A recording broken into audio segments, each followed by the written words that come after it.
estudante, seja bem-vindo. Continuamos com o nosso estudo de fundamentos do desenho.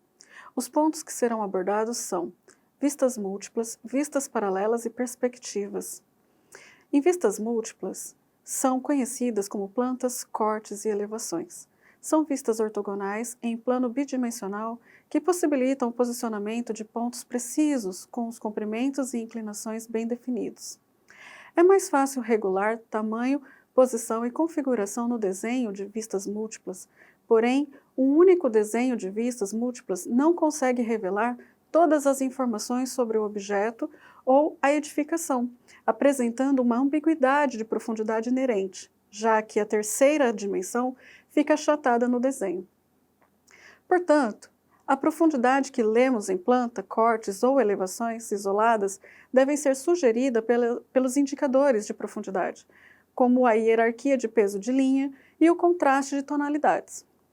Mesmo quando a sensação de profundidade é sugerida, somente a observação das vistas adicionais permitirá um entendimento perfeito. Assim, precisamos de uma série de vistas distintas, mas relacionadas, para descrever completamente a natureza tridimensional de uma forma ou composição. Daí o termo vistas múltiplas. Para construir uma projeção ortogonal, deve-se desenhar linhas de projeção paralela a partir de vários pontos do objeto, de modo que elas incidam perpendicularmente ao plano do desenho.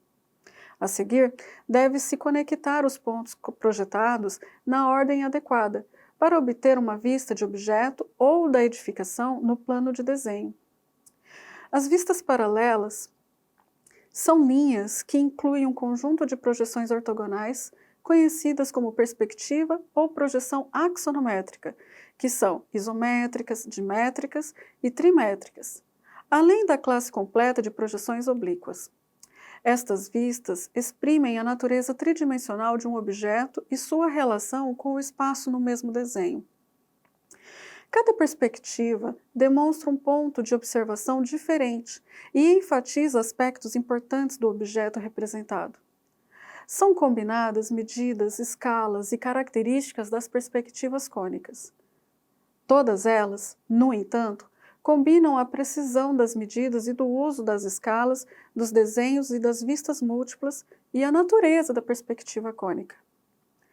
As retas paralelas, independente da sua orientação com referência ao tema, se mantêm paralela na vista desenhada e não convergem a pontos de fuga. Esta é a razão pela qual são chamadas de vista de linhas paralelas. Além disso, qualquer medida linear paralela aos três eixos principais pode ser identificada e desenhada em escala. As perspectivas cônicas é uma representação tridimensional do objeto utilizando linhas que convergem para um ou mais pontos de fuga. Sua representação é menos mecânica, dando entendimento de maior realidade ao observador. A convergência das linhas para o ponto de fuga representa o olho humano, e nesse tipo de representação é mais fácil solucionar medidas e proporção. O ponto de observação, PO, é o ponto de fuga já citado e que representa o olho do observador. As linhas que convergem para o PO são denominadas de linha de visão, representando o olhar. A direção do olhar se dá pelo eixo central de visão, ECV também conhecido, e é guiada pelo cone de visão, ou seja, CV, que determina como o desenho será executado no limite do seu espaço. Vamos ficando por aqui. Espero que o conteúdo sobre a forma do sistema de projeção tenha elucidado as suas dúvidas. A todos vocês, um bom estudo.